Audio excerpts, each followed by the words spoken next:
Hi, this is Sean D'Souza, and you're listening to the 3-Month Vacation Podcast. This podcast isn't some magic trick about how to work less.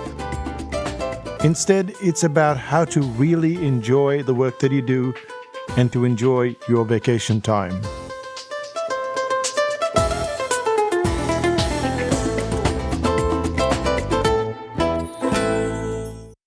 Hi, I'm Sean D'Souza. You're listening to the 3-Month Vacation.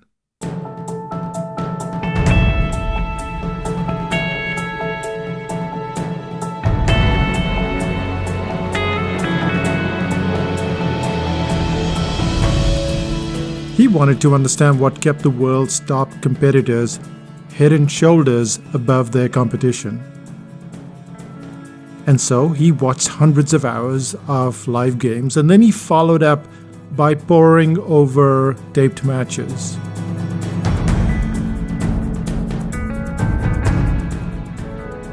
Despite putting in so much rigor, so much effort into his research, he ran right into a brick wall. He noticed that during points, high-caliber players appeared to be remarkably similar to each other. There seemed to be little or no difference in the way they went about their game. Then Lur looked closer and he began to look at what players did in between the points. And that's when he had his eureka moment.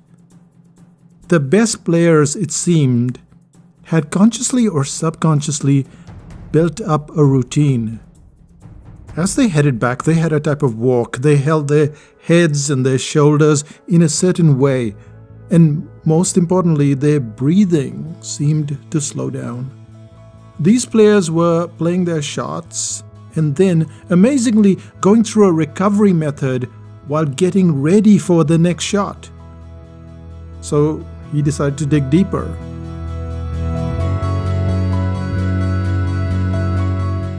So Lur decides to make this really scientific. He hooks up the top players to EKG telemetry and he decides, well, I'm going to measure their heart rates. And he found that their heart rates were dropping as many as 20 beats per minute. This was in between points.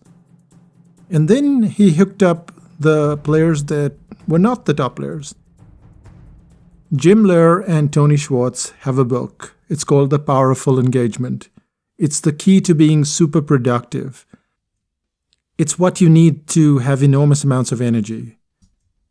And to drive home this point, they give the example of two players of relatively equal talent, equal fitness. The players are in full flow. They've given the match their all. But as the match progresses, as the game reaches the third hour, which one of the players is going to be less fatigued? Which one is going to be more angry, more frustrated? Who's going to push his heart rate even higher, resulting in muscular tension and a drop in concentration? The one who has been recovering in between points is clearly far ahead because he's got far more energy. When you think of energy, nothing quite fits the analogy like an electric car.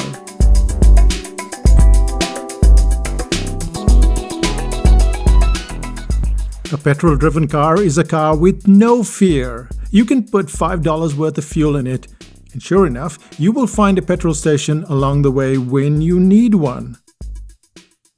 With an electric car, it's totally different, at least at this point in time. You can't expect the same level of topping up. You can't just top up your electric car. You have to work it out to get to your destination, to get back. An electric car requires the driver to move forward without sudden acceleration. Brakes are applied only in absolute emergency situations, and most slowing down involves a generous amount of anticipation. In short, the electric car has a fixed battery life. And if you manage to drive your car well, the car even recharges while you're moving ahead. An electric car and Lur's research, they seem to align almost perfectly. Energy needs to be used to propel us forward, but we have to make sure we not only recharge, but we also avoid energy depletion. Which is why it's a good idea to look at these three elements of energy so that we too can ditch time management and work on energy management instead. So here's what we'll cover. The first is work-rest ratios. The second is what depletes energy. And the third is a backup battery.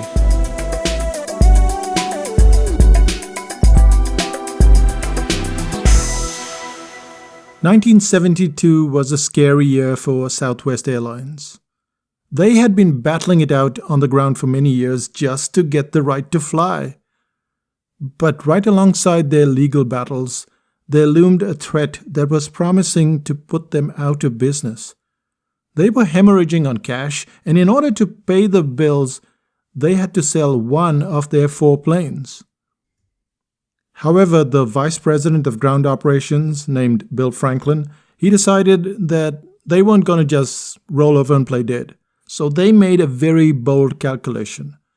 They came to the conclusion that 3 planes could do the work of 4. There was just one tiny problem to overcome. The planes had to be in and out of the gates in 10 minutes. The plane had to be cleaned, restocked, and refueled, and this required about an hour. But Southwest had little or no option. They were either going to keep their planes in the air or they would go out of business. It was known that aeroplanes only make money in the air. And that's the kind of attitude that we have when we're on the ground. Many of us see ourselves as a product of hard work, of having to keep going and going and going, and having little or no turnaround time, of always having to be in the air.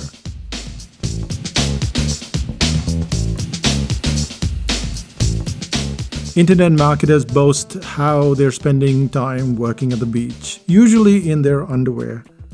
And all of this talk about being always connected, always at work, always putting down rest as if it were a disease, this is what causes us to feel constantly tired. What we need are work-rest ratios. This factor of work-rest ratios isn't news to you, is it? It shouldn't be, and yet we ignore it as though we have fuel-driven engines. We fail to see that every day seems to have a prescribed amount of work and then real rest. And every week has 5 days of work and then 2 days off. Every quarter needs a break. Every year needs many breaks. And though not all of us can, at this point in time, do a 3-month-long vacation, almost all of us can work with just the day, these 24 hours that you have. It's so blindingly obvious that even just listening to this information seems bizarre. Yet, when you look around you, you'll find almost no one but the kids are bouncing around like crazy.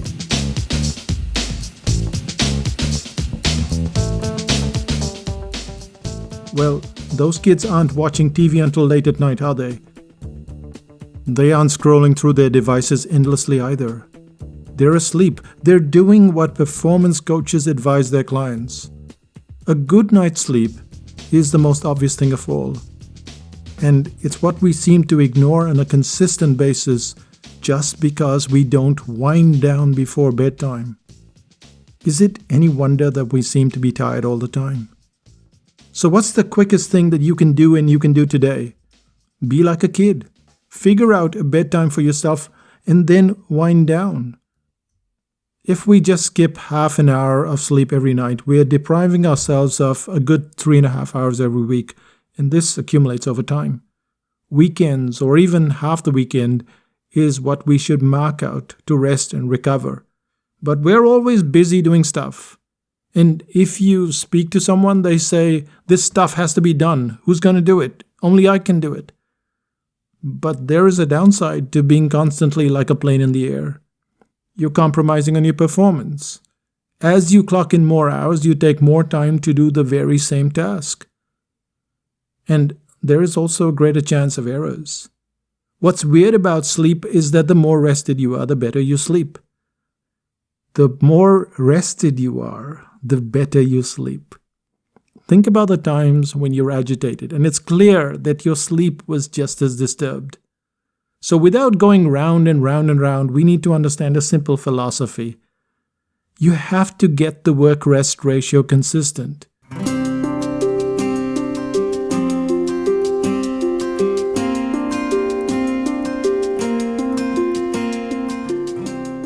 In the book, The Power of Full Engagement, the authors talk about how at times you have to break away.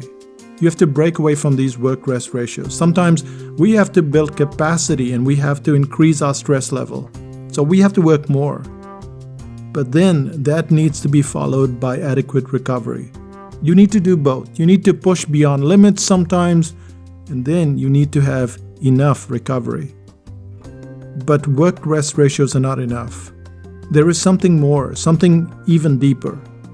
And that is to explore what depletes energy in the first place. Let's take a hard look at energy depletion.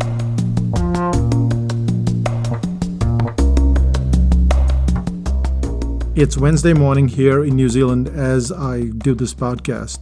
But this Wednesday isn't like last Wednesday or the Wednesday before last. That's because on all those previous Wednesdays, I didn't have the pleasure of having to have the script and then record the podcast. However, this week I've fallen behind and the pressure is building up.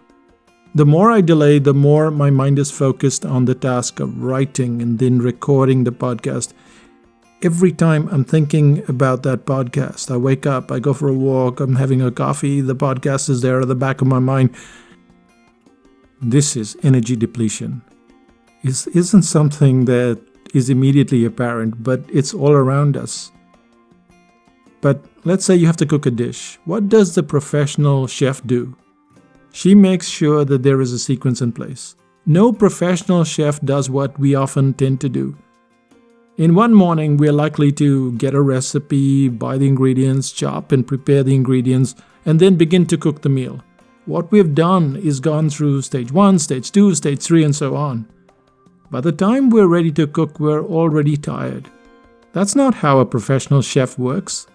Every stage is separate, so that the chef is at their highest possible energy for each stage. And when I go back in time, I realize that I haven't been using that energy in a smart way, because this is how I used to write an article back in the year 2001. I'd start with the idea, then I'd do little or nothing. I would definitely not outline, but then I'd just start to write, and what I was doing was editing in the middle of my writing. I'd go a line forward and 2 lines back. Eventually, after a brutal 2 days or so, I'd be done with the article. However, even after all that struggle, I didn't know if I had a good article or not. What's more is that I'd be exhausted. I'd dread having to write another article in the following week. When I look back at the way I created sales pages, or I wrote articles, or I cooked, or I painted, all my activities were amazingly designed to create energy depletion.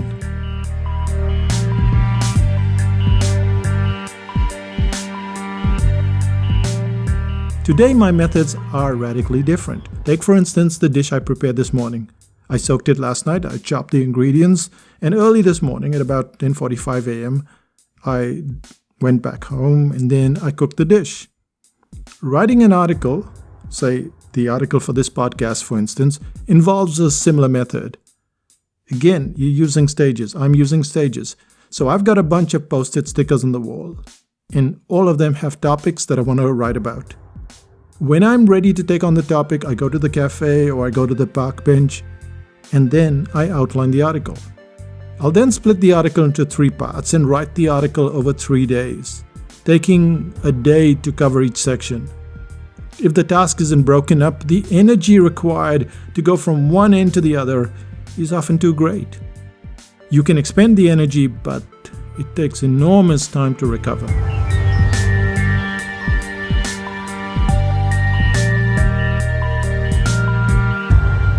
Completing tasks is only one form of energy depletion. People and situations also play an incredibly important role in depleting energy. Take, for instance, this workshop that we had in California back in 2006. One of the clients was terribly demanding, and we were still new in the business, so we bent over backwards to make this customer happy. And I guess she was happy, I don't know, but we were so drained at the end of the day. It's a good thing they have these giant margaritas in California, because I needed more than one to just feel like a human again. The same thing applies to situations. So we go for a walk every day, and sometimes a car will just pull out of the driveway. And then there's such a little gap between that car and what we have to walk through. And so I'll go behind the car and then I'll glare back at the driver. And you see what's happening? It's all a depletion of energy. That small incident can make me quite upset. It can rattle me for the next 10 or 20 minutes. Now you put in a few of these very small events in a day, and it's not hard to see why we can be super exhausted, super drained at the end of the day. Being constantly distracted is also an energy depletion factor. No one is allowed to be bored anymore. If you're bored for more than 3 seconds, you reach for your phone, you surf the internet, you look at what's on Facebook. This behavior is remarkably different from the way my parents, and possibly your parents, use the internet.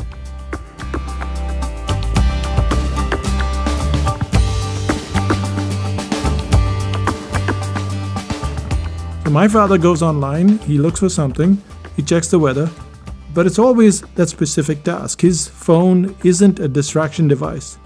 Instead, he uses it like a tool, like a hammer. Now, you and I, we reach for it when we are bored. We're always going online. We're endlessly searching for something to push away that boredom. And this is a factor of constant energy depletion. So the key to understand energy is to see what is depleting our energy. It's easy to see where all these negative energy fields exist in our daily lives.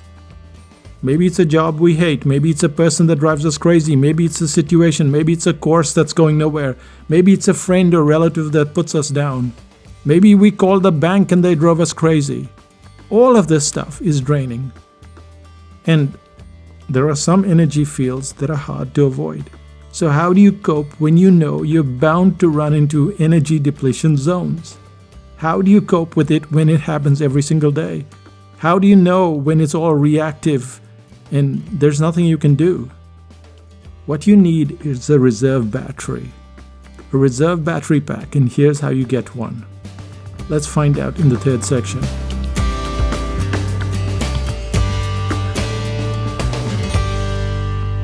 Imagine writing a complete article and finding it's vanished into thin air. That's what happened to me today. Granted, it takes me just about 45 to 60 minutes to write an article, but this one was longer. It would take me at least an hour and a half, maybe 2 hours to get the job done the second time. My first instinct was not to recreate. That would be crazy. So I went on a hunt. I searched high and low, but 25 minutes later I had nothing. Right before that moment of seeming despair, I had loaded up my backup battery. For 30 minutes every morning I meditate, simply because of the returns I get from meditation. At first, meditation was just something to try out. However, when you go through a day from 4 a.m. and you're still energized at 9 p.m., eyebrows need to be raised. So what I'm saying is meditation is my backup battery. I don't know how it works, all I know is that it just does. Now, if you could stop your day for 30 minutes, and then you could get several hours of renewed energy, would you do it?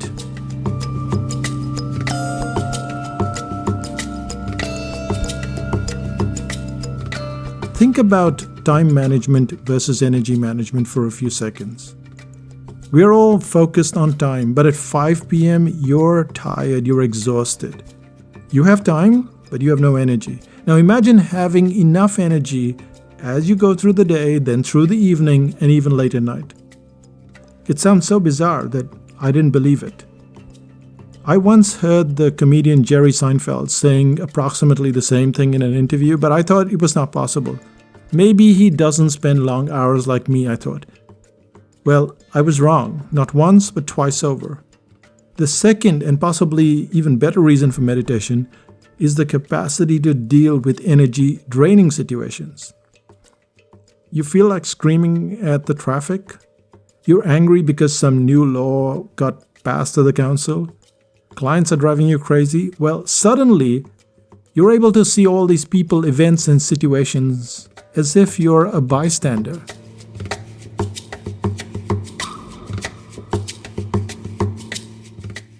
It almost feels like it's not something that's affecting you, but it's happening to someone else. Instead of grumbling, getting mad, and clearly draining your energy, you have a feeling of going with the flow.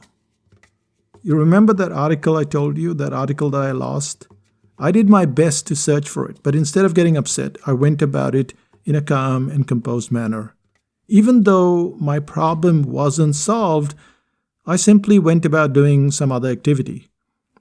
Then today, while I was searching for something else, I found the article. Now I know, it sounds like luck. Maybe I wouldn't have found the article, and all of this might sound like gobbledygook.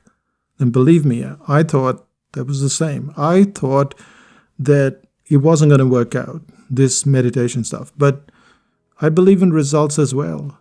And if this supposed gobbledygook is going to help recharge my batteries, and more importantly, keep me from draining them, then that's exactly what I need. This is why I meditate every day for 30 minutes. And if you're wondering whether you're going to get those 30 minutes or where you're going to get those 30 minutes, remember, it's the concept of the electric car, because the car is remarkably similar to your phone.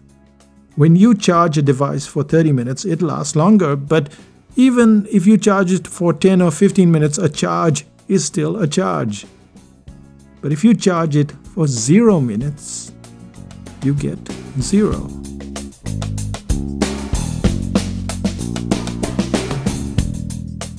The backup battery is just boring old meditation. It's the kind of stuff that they've done for thousands of years. So you have to decide, are you going to charge your battery with a longer charge or maybe a shorter charge? And that is what the backup battery is all about. And this takes us to the summary, where we look at the 3 aspects of energy.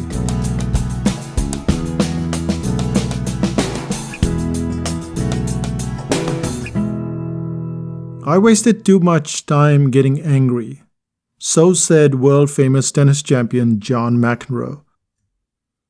McEnroe and his arch-rival Jimmy Connors had similar temperaments on court. Both of them were easily provoked, yet both of them managed to get to the #1 ranking in the world for many years consecutively. Both of them also won Grand Slams. What's interesting about this story is that Connors was considered to be the lesser player. It was more than apparent that McEnroe had this flair that helped him even when he was fuming and screaming.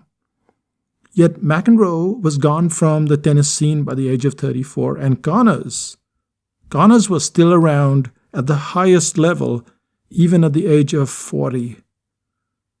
It's not hard to see what's happening, is it? Energy starts to escape at the very moment you rant and rave. It might seem like you're disrupting your opponent, but by McEnroe's own admission, he did better when his temper was in control. From an energy perspective, we need to look at 3 core elements. The first is the work-rest ratio. The second is what depletes your energy. And the third is the need to have the backup battery.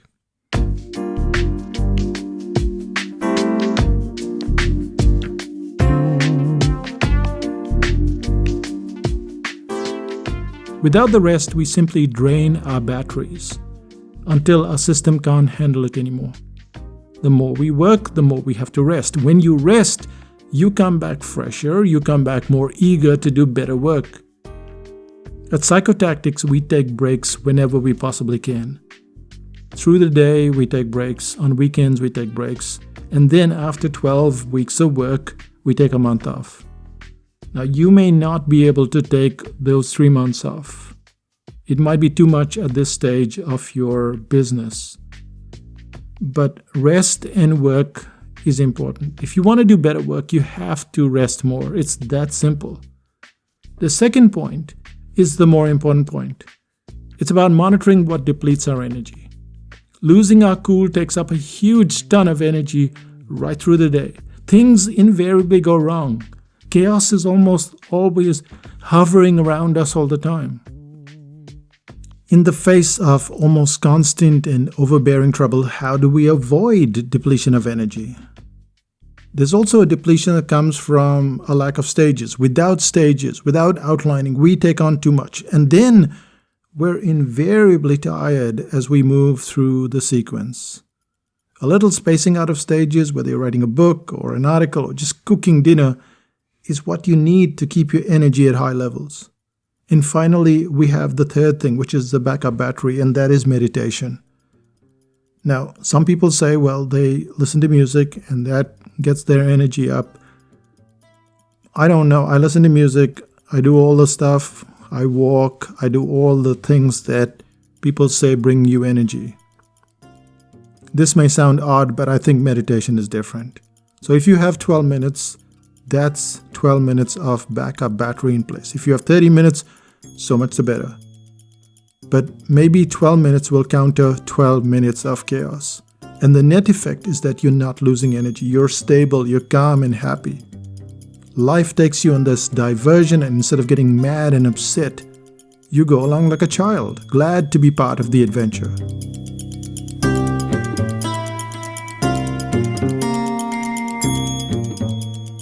We live in a world hostile to rest. We trust coffee more than meditation as a pick-me-up.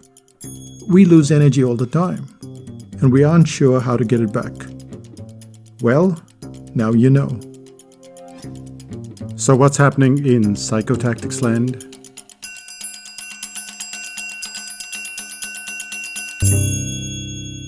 When we got back from India last year, we started having dosas for breakfast. Now, dosa is something that you have to look up. It's DOSA. And it's an amazing type of food, and we have it for breakfast. And especially in South India, they have it for breakfast all the time. Anyway, we started to have it for breakfast, and we had these containers that we used to get fresh dosa in. It's a batter, and you put it on a frying pan, a griddle, and you make a dosa. Now, every time we bought this batter, this fresh batter, it was in a plastic box. And so we were collecting something like 2 or 3 plastic boxes a week. And soon they started to pile up. And more than anything else, that interested me and frustrated me the most. So we decided to get rid of that plastic. And what I remember was that when I used to go back to my grandmother's place back in Goa in India, there was no garbage. And I've talked about this on a previous podcast. So kind of this has been a dream of mine, to just have no garbage if possible. So all the food goes into the compost heap, but there was still all of this plastic building up. And so we started making the dosa batter ourselves. And surprisingly, it takes just 5 minutes. You just have to grind it. It takes another 5 minutes to grind it. And then you don't have all this plastic. But that set us on a journey where we decided not to accept plastic.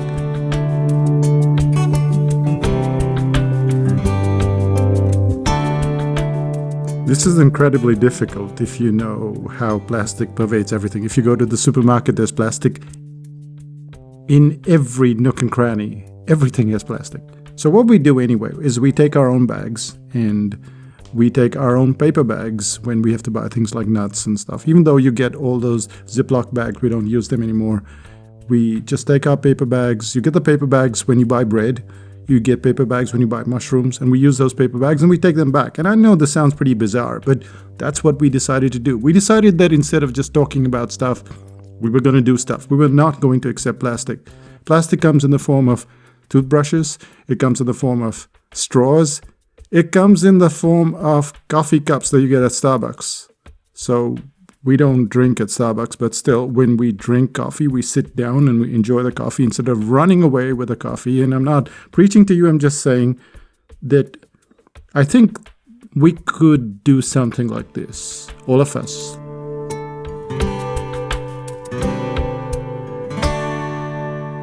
And it's not easy. It's inconvenient because it's much easier to just take the plastic as it comes along. We've thrown out garbage after 6 months. It sounds worse on audio than you think it is. But everything goes into the compost, and if you don't get plastic, except when you get packaging and stuff, the new computer that I bought, that had all this stuff from Apple, which had tons of thermocol. And I haven't figured out why Apple hasn't figured it out. But I bought a tablet, which is a graphics tablet, from Wacom, and they had everything, all the packaging in paper, which was pretty phenomenal. I don't know the whole thing of how it works. Is plastic better than paper? But we've decided we're going to dump the plastic. The other thing I've been doing is just reading up on the minds of all these geniuses that have lived. And I found that so many people are not geniuses, but just hard-working people. We're talking about Leonardo da Vinci, we're talking about Michelangelo, but then you have people like Srinivas Ramanujan, and he was a kind of genius because when you read the story, you find out that there is a huge difference between someone who's a genius and someone who has worked their way to what seems to be genius level. And this is something that we're all working towards because most of us are not born geniuses. Most of us don't just get here and know everything. And so we have to work at it. And that's what we do in 5000 BC. So I hope you'll join us in 5000 BC, where a whole bunch of introverts work together to get to that genius level. That's me, Sean D'Souza, saying bye for now. Bye-bye. And make sure the energy, the force is strong with you.